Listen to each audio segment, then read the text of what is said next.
Imaginen un personaje, una mujer que vive en una pensión, en la casa con una casera, que la controla tanto que le cuenta los fósforos que tiene para usar durante el día. Y le dan 4 fósforos para que pueda usar para calentarse el té, para hacer su comida, y si se le apaga uno, bueno, tiene 4 fósforos. O imaginen ustedes a alguien que guarda los papeles de toda su vida y que un día escribe una carta, y en esa carta se la escribe a una señora que conoció en un vuelo en Polonia 10 años atrás, y le empieza a contar cómo vive él aquí en Montevideo, y le dice que, bueno, después de 10 años se atreve a decirle que está enamorado de ella.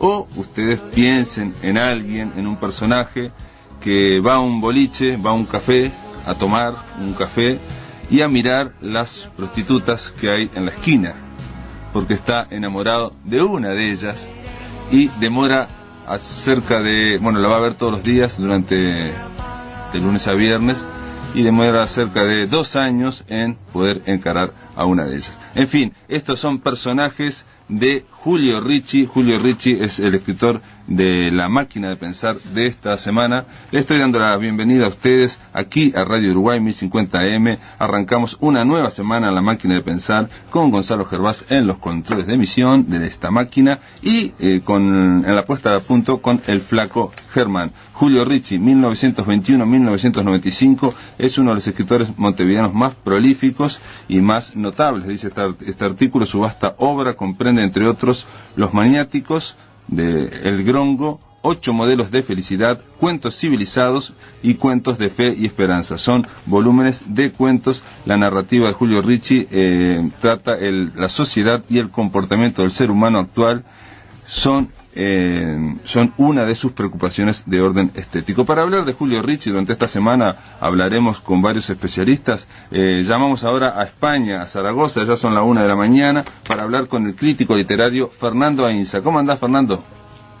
Muy bien, encantado además de recordar a un escritor en parte olvidado, y sobre todo el que fue un amigo muy original en los años 60. ¿Te acordás cómo lo conociste, Julio Ricci? Sí, cómo no, es una cosa de lo más pintoresca. Yo en esa época trabajaba en la editorial Alfa de Montevideo, y un día apareció por ahí un señor cerca de la cincuentena, pero vestido de una manera estrafalaria, con pantalones a cuadros de todos colores, en perfecta desarmonía, con una camisa y una corbata estridente como jamás se podía imaginar en el Montevideo de aquellos años.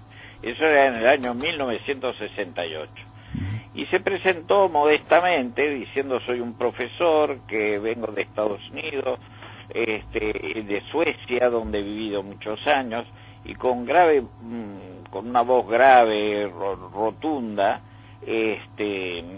traía bajo el brazo un manuscrito de cuentos que quería que la editorial le publicara. El currículum que me dejó con ese manuscrito, yo en esa época trabajaba un poco leyendo originales para la editorial, haciendo solapa, bueno, un poco el trabajo de una pequeña editorial, ¿no? Y me sorprendió cuando leí ese manuscrito, porque no coincidía para nada con el personaje, que era un lingüista, profesor, especializado en lingüística, que hablaba, no sé, un montón de idiomas. Con una gran trayectoria universitaria, ¿no? Sí, una gran trayectoria universitaria en Suecia, en Italia, en Estados Unidos, hablaba un montón de lenguas. Incluso una vez que estuvo en París me sorprendió que hablaba ruso y bastante bien chino, que había aprendido en Montevideo con un chino que me dijo que dejó de practicar el chino el día que ese chino de Montevideo se murió. Bueno, te hablo de años en que no había tantos chinos como hoy en día. Fernando, ¿sabés que para preparar un poco esta semana estuve hablando con Lisa Bloch de Béjar, que también fue amiga de Julio Ricci, y ella me sorprendió con este dato? Me dice: mirá que él hablaba muchos idiomas, pero no solo los occidentales, francés, inglés, italiano, sino que, por ejemplo, sabía turco, me dijo. Bueno, eso yo no sabía, fíjate. Yo sabía que me sorprendió en París que sabía chino y ruso. Sí. Una colega mía de la UNESCO rusa se puso a hablar en un ruso fluido. Ahora sus personajes eran curiosísimos porque tenía gente justamente de la Europa central, esos judíos húngaros, esos personajes que tienen su literatura. Ahí me dejó ese día del 68 el manuscrito de su primer libro, Los Maniáticos, que es un libro muy original porque es una colección de relatos sobre gente que tiene manías y manías muy curiosas, ¿no? Y aquello me sorprendió muchísimo porque en Montevideo en aquella época nadie escribía ese tipo de relatos, ¿no? Y a partir de ahí él podía haber sido alguien de la generación del 45, pero era un personaje totalmente atípico, ¿no? Ahora, en los cuentos de él, yo no sé si lo ves vos, digo que conoces más la obra de él, pero no se trasunta esa erudición universitaria, no se trasunta esa vasta cultura, sino que son cuentos de personas muy apocadas, muy comunes de repente. Sí, no, tiene... es que yo creo que en el fondo él, aún perteneciendo a esa especie de mundo universitario y siendo él mismo un especialista de lingüística, despreciaba enormemente todos los fastos y un poco la parte, digamos, de los que se toman demasiado en serio, ¿no? Sus personajes, él tenía yo lo comparo mucho con autores rusos del siglo XIX, ¿no? Eran personajes del subsuelo, de la marginalidad, de la inmigración en Uruguay, eran judíos que vivían no los judíos que habían hecho plata en Uruguay, sino que vivían pobremente, como hay tantos, ¿no? Un mundo totalmente poco oficial, digamos. ¿Es un poco kafkiano también? Sí, enormemente. Y además él está en esa línea de otro escritor que además él mismo después cuando fue editor lo publicó y que también había publicado Milla, que era Garini. Claro. Nadie se acuerda de Garini, pero también fue muy amigo de Ricci y a la casa de Garini, que cultivaba flores en las afueras de Montevideo, un oficio poco dado para los escritores, un poco el intelectual compatriota típico de aquellos años. Iba Ricci y con gente joven, mucho más joven que él. Es decir, Ricci se dio con nosotros, yo en aquel momento también era joven, y se dio con nosotros mucho más que con lo que podían ser sus pares en aquella época, que era la gente del 45, que estaban un poco... pero que lo despreciaban enormemente, porque él era un personaje totalmente fuera de... Se trata como también como en la misma, digamos, línea de Felisberto, de narradores, porque son personajes narradores que son, no se tienen a sí mismos por mucha cosa, ¿no? O sea, son como personajes achicados. Sí, efectivamente. Lo que pasa es que a diferencia de Felisberto, que tuvo un Roger Cayuna y después un Cortázar y un Ítalo Calvino que elogiaron y que lo sacaron un poco de la marginalidad en que estaba en Uruguay, Ricci no tuvo esa suerte. Yo siempre, hace un par de años se organizó una jornada alrededor de la obra de Ricci en la Biblioteca Nacional, en la que participé con amigos de él de aquella época también y críticos. Se habló de que habría estos cuentos justamente que vos citaste ahí de estos volúmenes, habría que editarlos, reeditarlos, habría que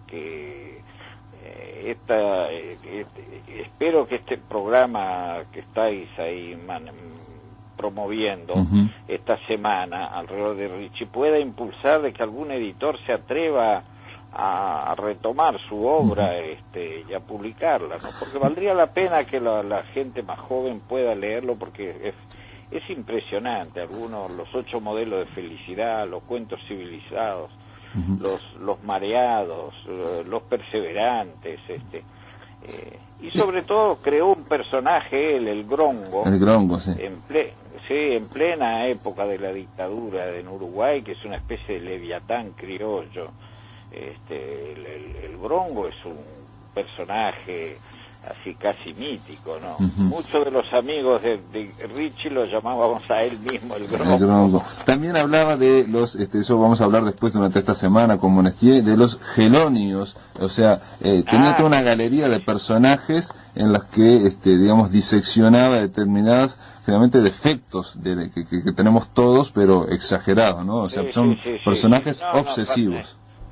Sí, maniáticos, obsesivos, gente, y sobre todo ese tipo de funcionario, burócrata, sin al mismo tiempo con esa cosa un poco dostoyevskiana de personajes del subsuelo, ¿no? Pero también hay, Fernando, hay también, digo, un detalle que no se nos está escapando, me parece, que hay el humor que hay un humor muy mínimo, pero por eso pusimos esta semana a Leo Maslía como músico, porque tiene esa cuestión un poco absurda y un humor hasta involuntario. Por ejemplo, en la carta, alguien que escribe una carta donde se declara a una señora con la cual viajó en un avión, hizo un viaje en avión hace... Es uno de los cuentos, hace 10 años más notables. Claro. Para mí es un cuento notable. Creo que es uno de los mejores cuentos de Richie, que le encuentra un papel que le ha dado una pasajera, una cosa que nos ha pasado a cualquiera. Claro. Vamos hablando en un avión con alguien, intercambiamos una tarjeta, imaginar escribir a esa persona años después, y sobre todo es un viaje que es en Polonia, en una Polonia gris y fría, es increíble ese relato. No, pero aparte le escribe 10 años después, se pone a desgranar en la relación y al final le confiesa que estaba enamorado y que estaba hasta celoso del señor con el cual estaba casado. Impresionante, y todo dicho en serio, ¿no? Dicho en serio, pero con un humor. Y al mismo tiempo con un... No, él tenía un humor, además personalmente también, los que lo conocimos, un humor negro, bastante ácido, muy cáustico, era lo que le granjeó muchas veces problemas con la gente, ¿no? Porque era un personaje muy atípico, un grongo bronco, ¿no? Pero al mismo tiempo con una gran ternura y un gran sentido de la amistad. Los que fuimos amigos de él yo tengo una correspondencia con él, que escribía con una máquina de escribir, de que no le cambiaba nunca la cinta, apenas podías leerlo, en unos papeles a un renglón, y tengo una correspondencia con él muy muy curiosa, porque además despotricaba contra todo, eran los años de la dictadura en Uruguay, y mandaba esas cartas así sobre el océano, con un personaje realmente entrañable, pero muy curioso, y creo que vale la pena recuperarlo, ¿no? Bárbaro. Fernando Inza, te mando un gran abrazo y te doy las gracias por ayudarnos a abrir esta semana dedicada a Julio Richie. Y felicitaciones por el programa del cual, pese a estar en la distancia, tengo muy buenos ecos. Un abrazo. Un fuerte abrazo. En el aire de Radio Uruguay, La Máquina de Pensar.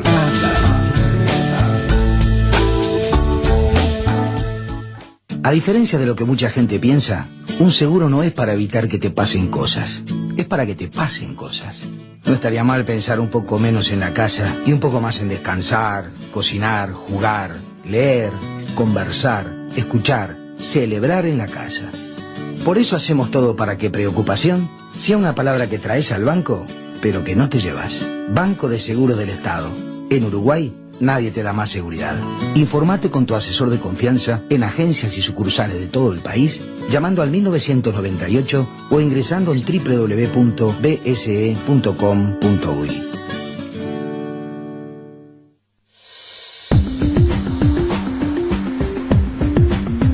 Cuarta edición. Informe Nacional, cuarta edición. de lunes a viernes a las 22 horas, con la conducción de Gustavo Pérez Berrueta, 4ª edición. La historia reciente del Uruguay y su ficción llegan al formato del cómic, Acto de Guerra. Una creación de Rodolfo Santulo y Matías Vergara. 4 historias ambientadas en los tiempos de la dictadura uruguaya. 4 anécdotas transformadas en ficción. 4 relatos de compromisos y violencia generadas a partir de historias reales. Acto de Guerra. Una novela gráfica de Rodolfo Santulo y Matías Vergara. Ganadora de los fondos concursables 2009. Edita Grupo Belerofonte. Distribuye Orbe Libros. En estas vacaciones de julio, Ruperto Rock and Roll recargado. Como todo sapo, soy un gran cocinero. El espectáculo de Roy Berocay, acompañado de sus hijos Bruno y Pablo, vuelve con una serie de canciones nuevas y textos inéditos, haciendo que padres e hijos se diviertan juntos a puro humor y rock and roll. Regalar. Ruperto Rock and Roll recargado. La cita es todos los días de vacaciones a las 15:30 en la Sala Zabala Muniz. Entradas en venta en Red UTS y Boletería de la Sala. Invitan Emisora del Sur y Radio Uruguay. Estoy muy seguro que te va a gustar, te va a gustar. Somos Radio Uruguay, 1050 AM, Montevideo, Uruguay, con su repetidora 103.9 FM en el departamento de Colonia.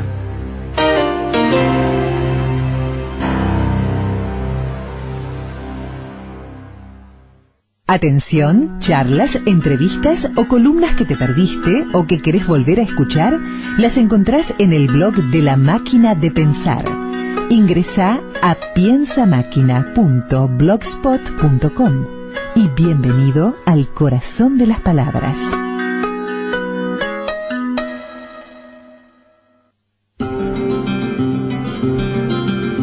Ella siempre pasaba por donde yo trabajaba, por donde yo trabajaba. Qué puntaje marcaba, no importa a mí, me gustaba, no importa a mí, me gustaba.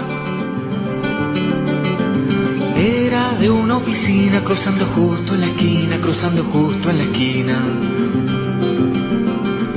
Quizá por un gualicho, quizá por puro capricho, quizá por puro capricho. Cada vez que pasaba mi metejón aumentaba, mi metejón aumentaba. No logré decir nada cuando la vi en la parada, cuando la vi en la parada.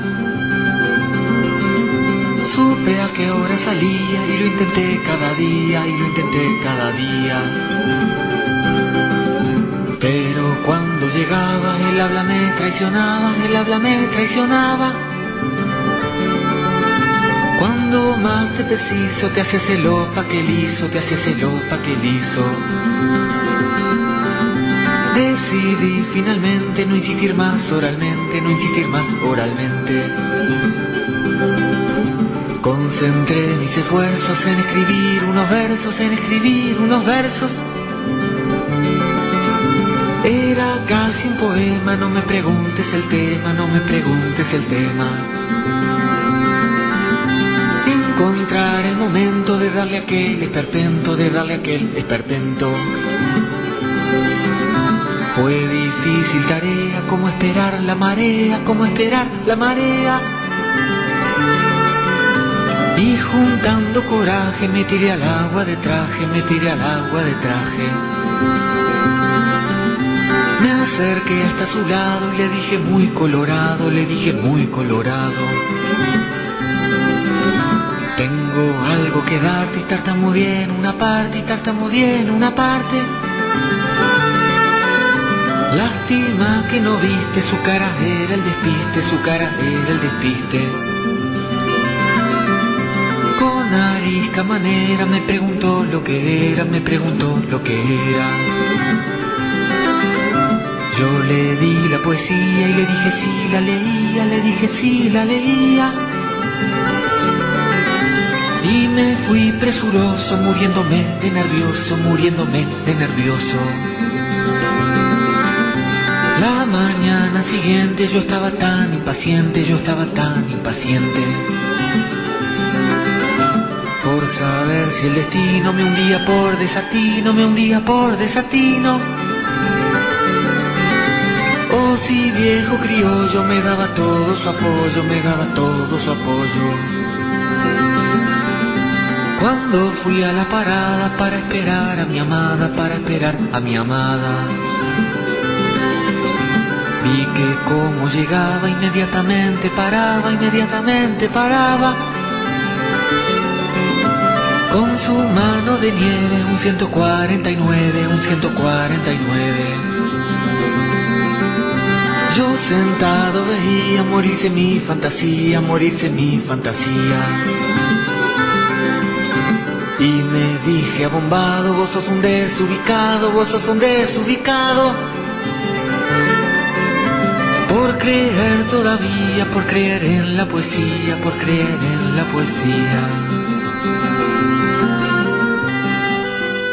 El que creía en la poesía es un desubicado, según Leo Maslía, que nos va a acompañar durante esta semana. Leo, su música, sus canciones, porque de alguna forma tiene una cierta afinidad, veíamos, con Julio Ricci, o con lo que nosotros pensamos que son los cuentos de Julio Ricci. Ahora, en la entrevista central de esta semana, le estoy dando la bienvenida a Carlos Lizcano, director de la Biblioteca Nacional. ¿Cómo andás, Carlos? Bien, buenas noches. Ustedes conocen, Carlos Lizcano no necesita presentación, es un escritor con una amplia trayectoria. Veía ahí que incluso está por salir un facsímiles de papeles tuyos de la cárcel, ¿puede ser? Sí, este año va a salir.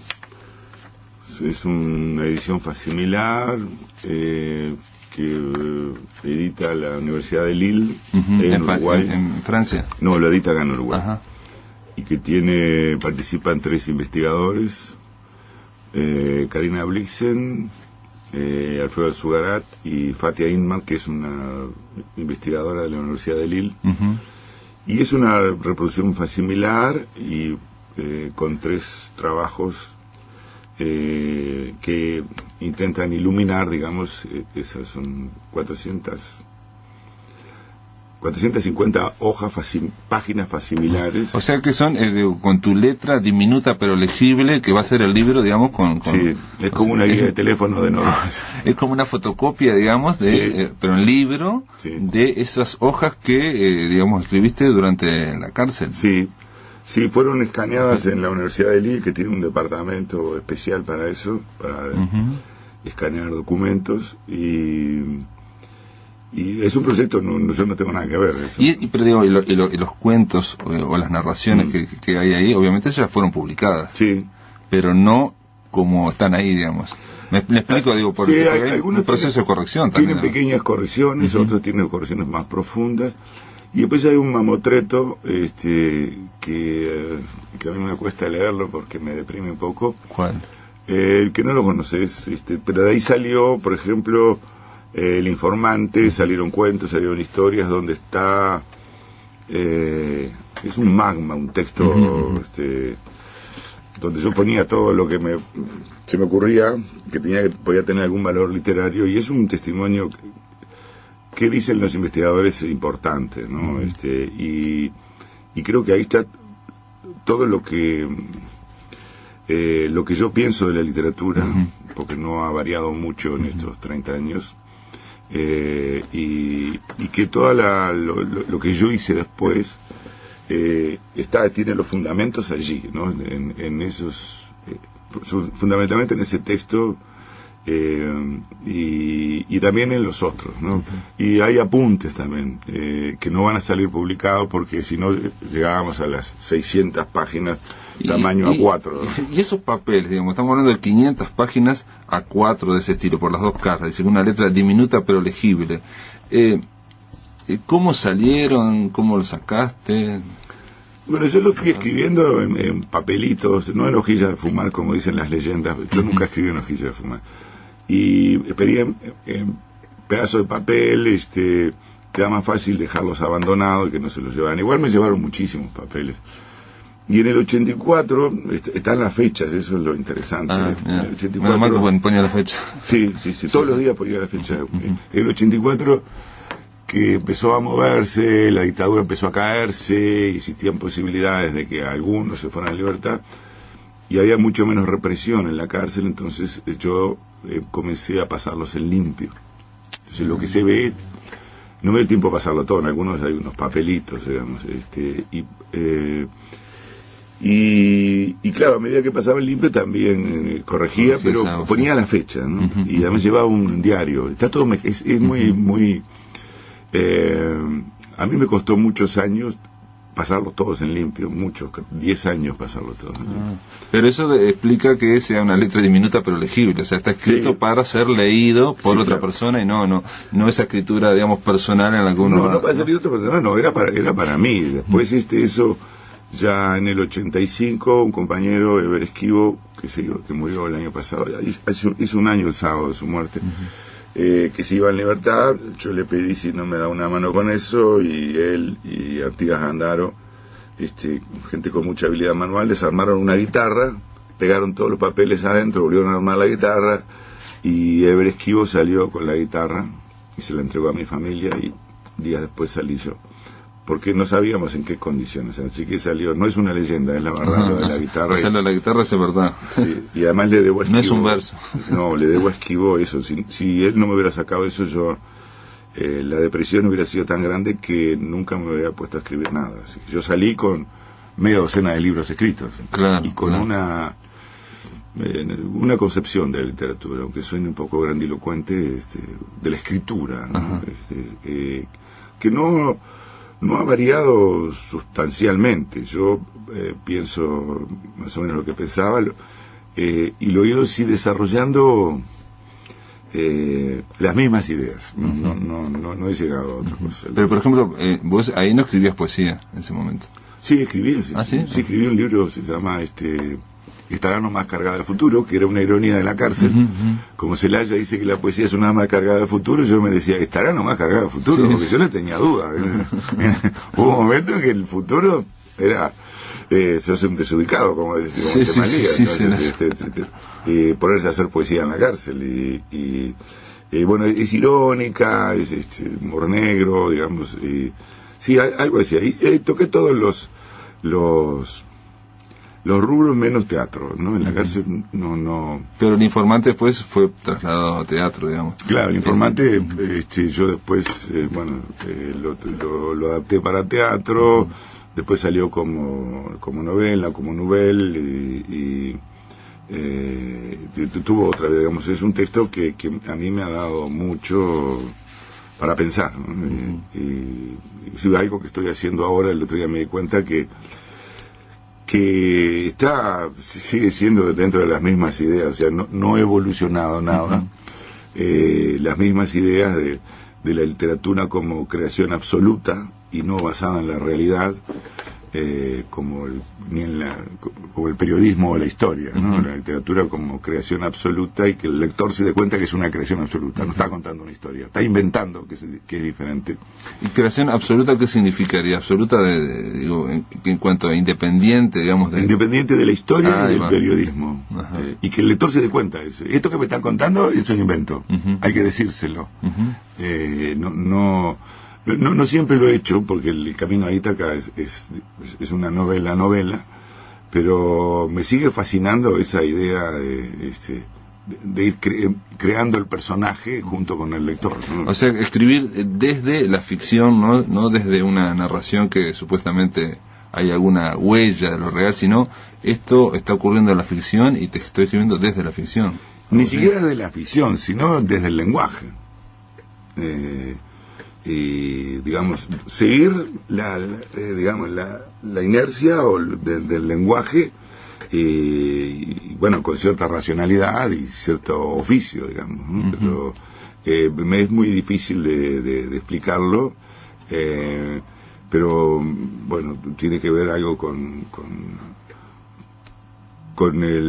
la escuela del Oulipo, de francesa, que todavía existe, del taller de literatura potencial, con Perec, con Beckett, algunas cosas. O sea, la idea desde cuando hablamos del lenguaje, o digamos desde un lenguaje oral, o desde las cosas que tienen el lenguaje, que generalmente están invisibles cuando uno lee una narración, una ficción, ¿no? Que están invisibles, sino hacerlas visibles, digamos, o sea, mostrar los tornillos de la máquina cuando la estás armando.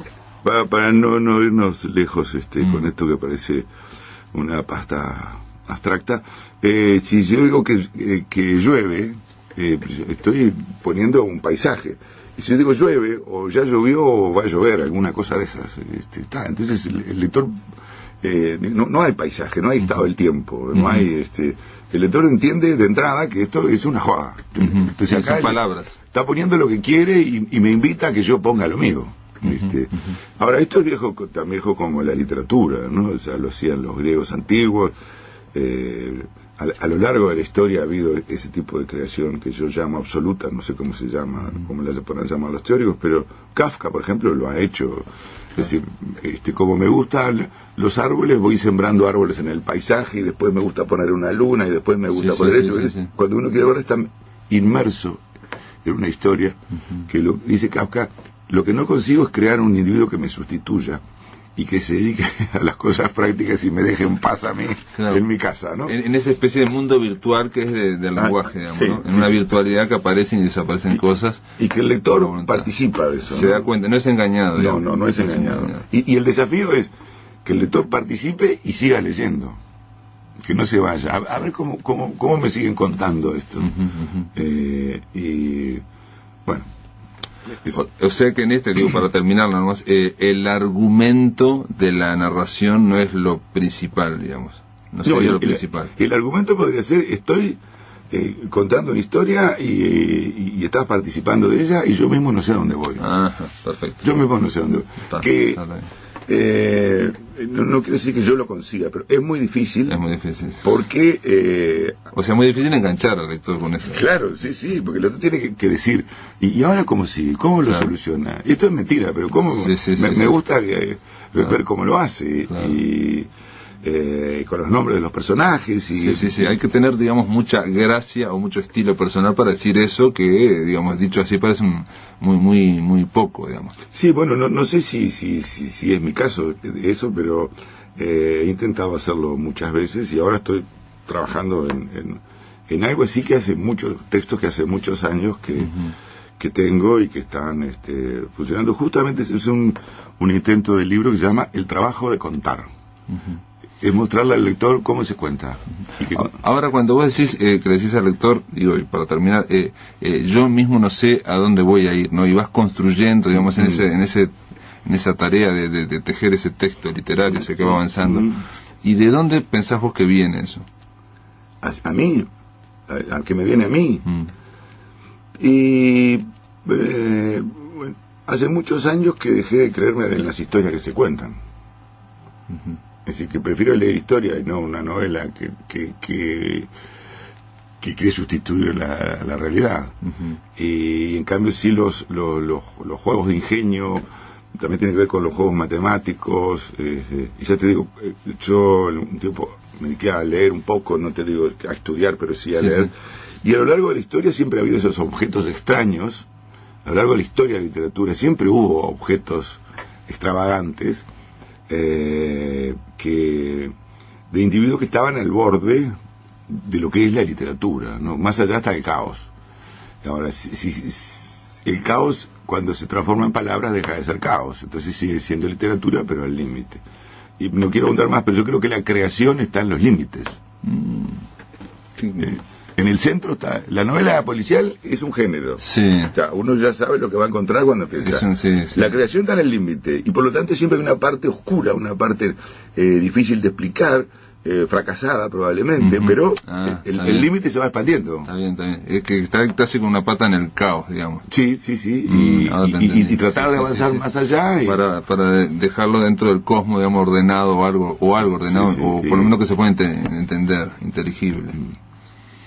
Muy bien, si te parece, Carlos, después de la pausa continuamos hablando, pero ahora vamos a hablar de la Biblioteca Nacional. Bueno, muy bien. En el aire de Radio Uruguay, La Máquina de Pensar.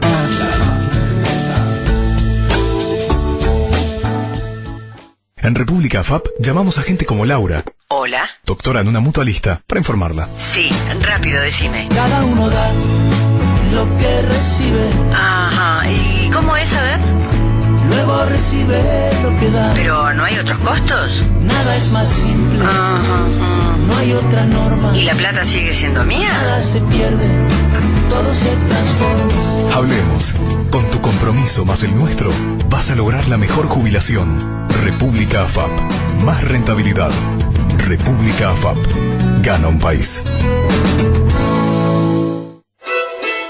La Filarmónica presenta Bravo, adagio de la Sinfonía número 10 de Gustav Mahler y concierto número 2 para violín de Bela Bartók, dirigidas por Javier Loyoya Orbe, con el violinista Daniel Lasca. Miércoles 23 de junio, 19:30 horas, Auditorio Adela Reta. Entradas en venta en Red UTS y en boletería del teatro.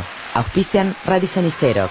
Invita FM del Sodre. Realiza Departamento de Cultura, Intendencia de Montevideo. La Filarmónica, los músicos de tu ciudad.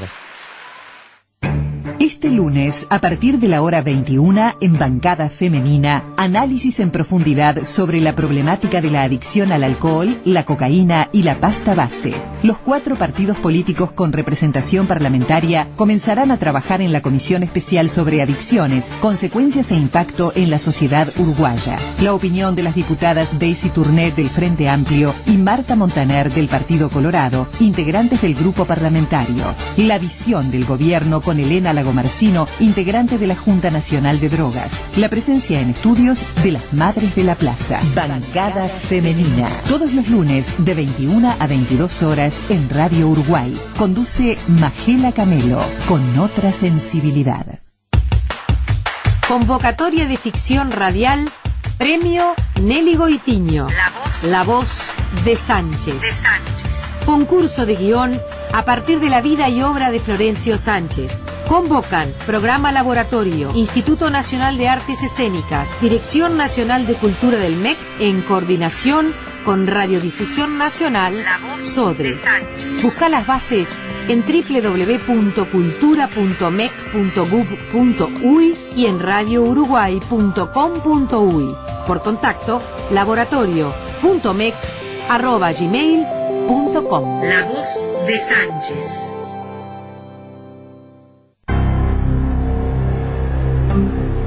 Somos Radio Uruguay, 1050 AM, Montevideo, Uruguay, con su repetidora 103.9 FM en el departamento de Colonia.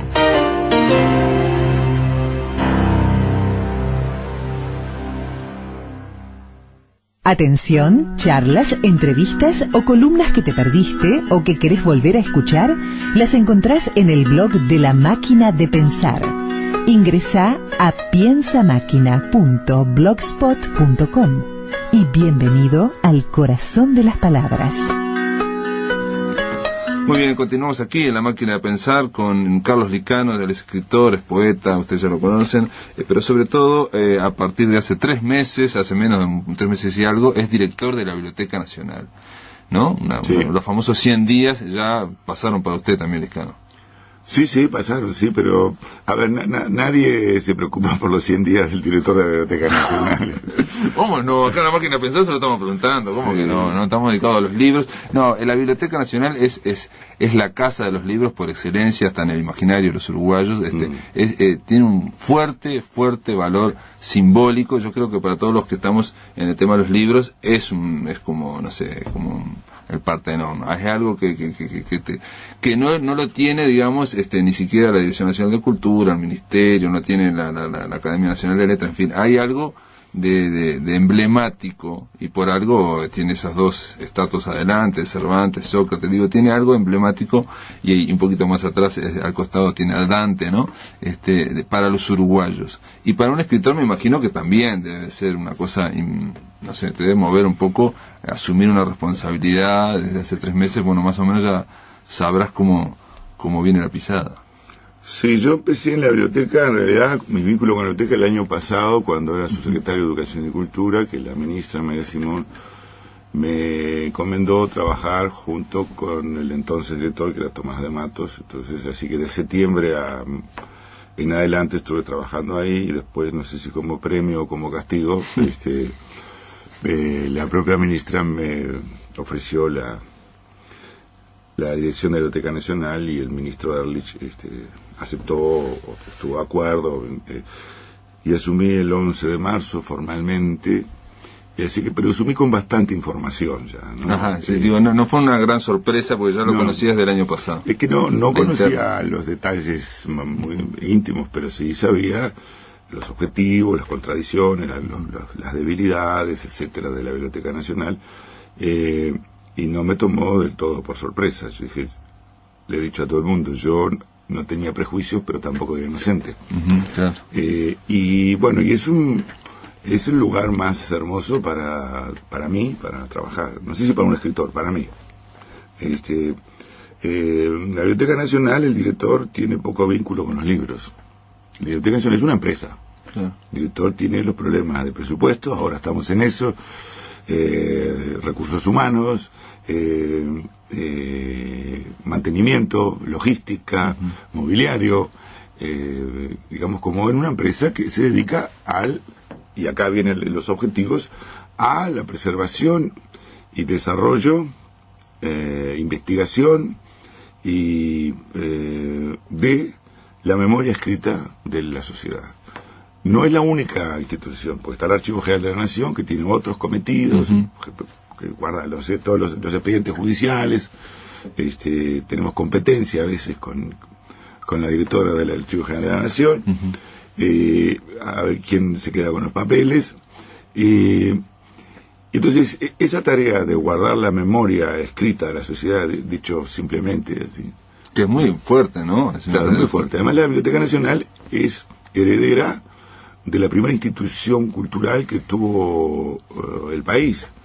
En 1815, el padre Larrañaga le pidió al Cabildo que le diera un local apropiado para montar la primera biblioteca pública. Y eso dice ya muchas cosas. Habla de España, no había una biblioteca pública en la colonia.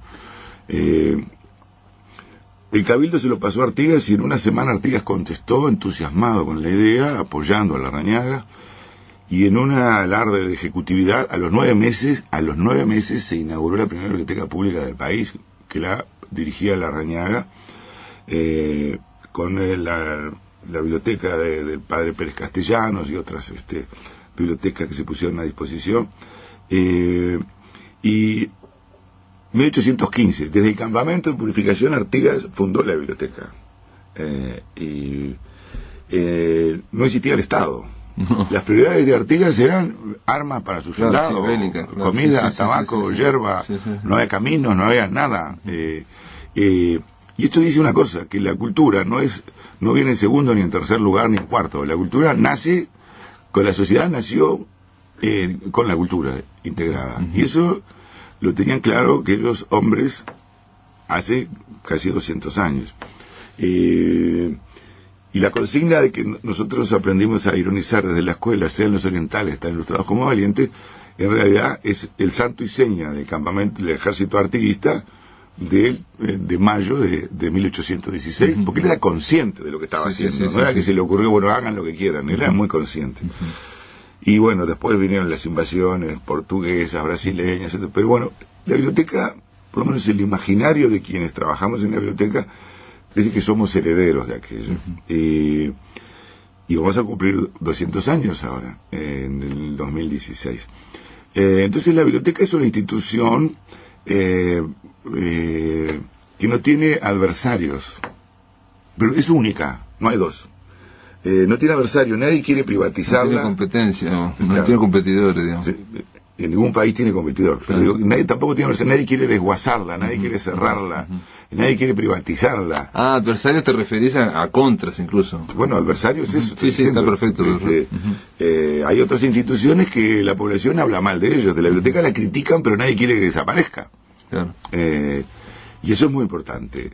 La biblioteca tiene que ser popular, en el sentido, no que lo es el fútbol, sino que en el sentido de que todo el mundo la quiera, porque es propiedad de los uruguayos. La riqueza que tiene la Biblioteca Nacional es de toda la sociedad y es inmensa. es inmensa. La memoria escrita del país está ahí. Tiene la hemeroteca, tiene 900.000 volúmenes, tiene mapas, planos, fotografías, folletos, afiches, etcétera, etcétera. Tiene un problema, que es su edificio. Fue pensada a fines de los años 20, principios de los 30, en la época que Uruguay pensaba en las grandes obras, el Estadio Centenario, el Hospital de Clínica, la Rambla, etcétera. Pero se inauguró en 1964 con las ideas de los años 30, o sea que nació obsoleta el edificio. Lo agarró la primera revolución tecnológica, lo agarró la segunda, lo agarró la revolución informática. Entonces, mi idea es que la Biblioteca Nacional necesita un nuevo edificio. Un nuevo edificio construido. Pensado, diseñado y construido para la Biblioteca Nacional, no donde está actualmente. Ese tiene que quedar para otras actividades culturales. Fuera de Boulevard Artigas, para sacarla del ruido y de la polución que significa 18 de julio. Es una contradicción ponerse a leer en un local en 18 de julio. No hay forma de aislarlo del ruido y de la mugre que genera el tránsito, que invade todos los rincones, los libros, los diarios, todo invade. Cuando yo planteé esto en una reunión de todos los directores del ministerio con el ministro, que teníamos que hacer un diagnóstico y un plan de futuro, yo le dije, bueno, hay que construir un nuevo edificio, esto tenés que hacerlo vos. Y como el ministro no me dijo que no, ni me dijo que me callara la boca, yo he seguido hablando de esto. La opinión del ministro es que sería irresponsable decirte que sí, pero también sería irresponsable decirte que no, porque sería cercenar el futuro, la fantasía, las posibilidades de pensar en algo nuevo para la sociedad. Y yo creo que ese edificio pensado, diseñado, construido para Biblioteca Nacional, insisto, para biblioteca, ningún edificio reciclado sirve para nada. Los edificios reciclados cuestan plata, mucho más de lo que cuesta un edificio nuevo. Es el mejor homenaje que podemos rendirle a aquellos hombres que crearon, va a ser 200 años, la primera biblioteca pública del país. Puede ser un edificio, debe ser un edificio emblemático de Montevideo, un edificio que vengan a verlo los estudiantes y los arquitectos de otros países, que esté equipado desde el comienzo para desarrollarse durante 20 o 30 años. Sí, desarrollarse para el futuro, digamos. En la biblioteca no hay lugar donde poner los diarios. Toda la semana recibimos toda la prensa del país. ¿Dónde la ponemos? Ya no queda nada. No queda nada, no dentro de 30 años. No queda nada el año que viene. Estamos amontonando cosas para poder poner eso allí. Y además creo que es una... terminar el edificio del Sodre fue importante. Terminar lo que era el Palacio de Justicia y la torre ejecutiva fue importante. Pero esa era una deuda. Con 30, 40 años de no hacer nada. De estar por la mitad. Y la Biblioteca Nacional además fue, le quiero decirlo clarito, fue dejada al abandono por blancos, colorados y militares durante 50 años. Nada, no servía para nada. La gente se jubila y no se contrataba a nadie nuevo. No les importaba lo que pasaba. Voy a poner un solo ejemplo. En el año 2002, el ministro de Educación y Cultura se creyó con potestades como para entregarle a una asociación civil ajena a la Biblioteca Nacional y que no tiene nada que ver con los libros, se les entregó por 10 años, gratis. Como está conformado por abogados de mucho prestigio y de peso... ¿Qué le entregaron? Dos oficinas. Se le entregó 2 oficinas por 10 años. Por 10 años. No pagan alquiler, no pagan nada, no pagan luz, no pagan agua, usan los baños y tienen llave propia. Entran cuando quieren. Pero además está en el convenio, en el comodato, está el plano de las oficinas que se le iban a dar y el placar que les corresponde en un corredor. Eso es... Cuando yo digo abandono, es un señor ministro que piensa que las propiedades del Estado y de la sociedad se las puede otorgar graciosamente a una asociación que, por más seria que sea, no tiene que ver con la biblioteca. Yo pongo un ejemplo. Si el vicepresidente Astori le quiere entregar un salón del Palacio Legislativo por 10 años a quien sea, por 10 años, firma un contrato. Y nada, van a pagar directo en el cielo. Todo. Pero la biblioteca no, la biblioteca como está dedicada al abandono, y este señor se creyó con poder y potestades, se la entregó. Así, no pagan nada. Y como son todos abogados, hicieron un contrato que es imposible moverlos. Blindados. Entonces tenemos que esperar hasta el 2012 para que se vayan. Son dos oficinas con ventanas aguayados, son perfecta. Y ellos tienen llaves de las oficinas. Eso es dejar el Estado, una institución del Estado al abandono.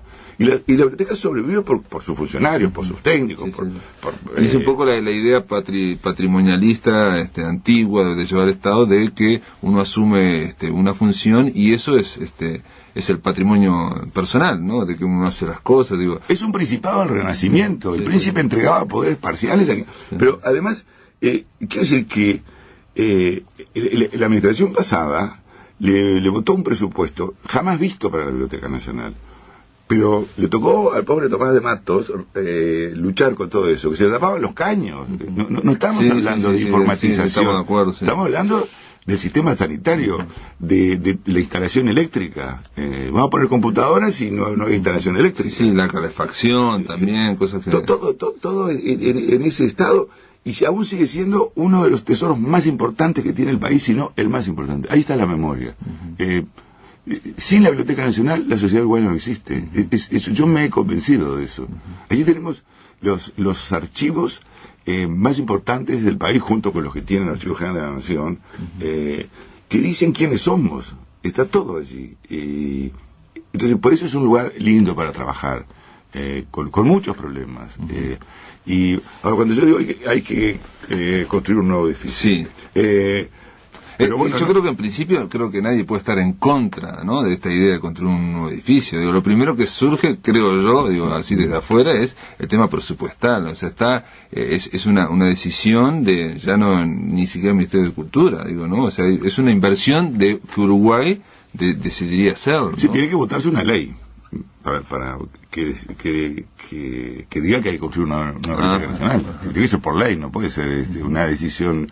Pero primeramente hay que generar opinión. Claro. Tenemos que convencernos de que no es que necesitamos, es que debemos hacer eso. Debemos, porque está la memoria de la sociedad allí. Debemos en homenaje a nuestros antepasados. Es decir, seguimos en lo que ustedes hicieron. Porque vamos a conmemorar los 200 años del comienzo de la emancipación el año que viene. Bueno, ¿y dónde estamos? Porque no vamos a mirar para el pasado, sino vamos a mirar para qué le vamos a dejar a los jóvenes. Vamos a remendar otro edificio. Se puede recurrir a la cooperación internacional, pero estamos lejos de eso. Yo lo que me propongo es que ahora, este año, si puedo, en octubre, en noviembre, hacer un coloquio internacional para discutir bibliotecas nacionales en el siglo XXI, con la Escuela Universitaria de Bibliotecología como coorganizadora. Con la Facultad de Arquitectura, con arquitectos, con urbanistas, con informáticos, con historiadores, con técnicos que vengan del exterior, particularmente de España, creo que y Francia vamos a tener, y yo espero que de Cataluña también vengan, que voy a ir ahora, en parte a eso. Y bueno, generemos opinión. Y si no sacamos el edificio adelante, bueno, hay que seguir trabajando en el actual, porque no... Yo me supongo que el concepto de Biblioteca Nacional para el futuro, para el siglo XXI, debería ser, obviamente, supongo yo que está cambiando, ¿no? Esto que decís de los diarios que vienen, o sea, la memoria que se va generando, el Uruguay va generando cada vez más memoria, ¿no? Eso, quizás hay que hacerlo en otro formato, en otros soportes, ¿no? Sí, hoy estaba mirando un DVD que me dieron de la Biblioteca Nacional en Brasilia, que no sé, no me acuerdo en qué año se inauguró, y bueno, digamos, lo que se le ofrece al usuario está digitalizado, ¿no? Casi todo. Digamos, solamente un investigador muy calificado se le digamos, no lo dice ahí, pero yo supongo, se le permite acceder a lo más reservado de los archivos. Y eso también nos permite transformar la Biblioteca Nacional en verdaderamente nacional, que cubra todo el territorio del país. Y la tecnología existe. Sí, ya por ejemplo digo la Ceibalita, la CXO, yo lo sé porque mi hija tiene, ya vienen con un montón de libros, o sea, ¿no? Que libros de literatura uruguaya, que yo también puedo decir, ¿quién los selecciona? Bueno, alguien los seleccionó y alguien puso uno de Morosoli, dos de Benedetti, no sé qué, no sé cuánto, ¿no? Y quiero decir que esto no sustituye al libro, pero que es el futuro también, ¿no? Claro, pero por ejemplo hay cosas, por ejemplo el archivo Artigas para los investigadores está digitalizado, lo hizo el Círculo Militar, y por lo tanto hay un vínculo desde el Archivo General de la Nación, desde la Biblioteca Nacional. La colección de Clásicos de Ortega está toda digitalizada, se puede leer toda en internet o consultar. Entonces, ese es el futuro que permita a cualquier ciudadano de cualquier lugar del país acceder yo creo que ya está disponible, porque me preguntan ahora por un oyente, ahora me dice el Flaco, que pregunta si la biblioteca se puede acceder a los contenidos de la biblioteca por internet. No. O sea, saber, ¿no? Algunos contenidos se puede acceder. Si uno entra a la bibna.gu.uy, la página de la biblioteca, hay, allí se puede orientar fácilmente cuáles son los materiales que están disponibles. Estamos tratando de digitalizar todo lo anterior a 1850. Pero bueno, está el Archivo Artigas, la colección de clásicos uruguayos, mediante vínculos con otros, porque no somos los únicos, hay otra gente que trabaja también en estas cosas. Y está la colección de fotografías de Barrios Pintos, por ejemplo, y que esa es otra cosa que no sabemos. El archivo fotográfico es impresionante que tiene la biblioteca. O sea, Carlos Licanos, hay muchas posibilidades, muchos desafíos en esta Biblioteca Nacional en el futuro próximo, si van a llevar a cabo el Ministerio de Educación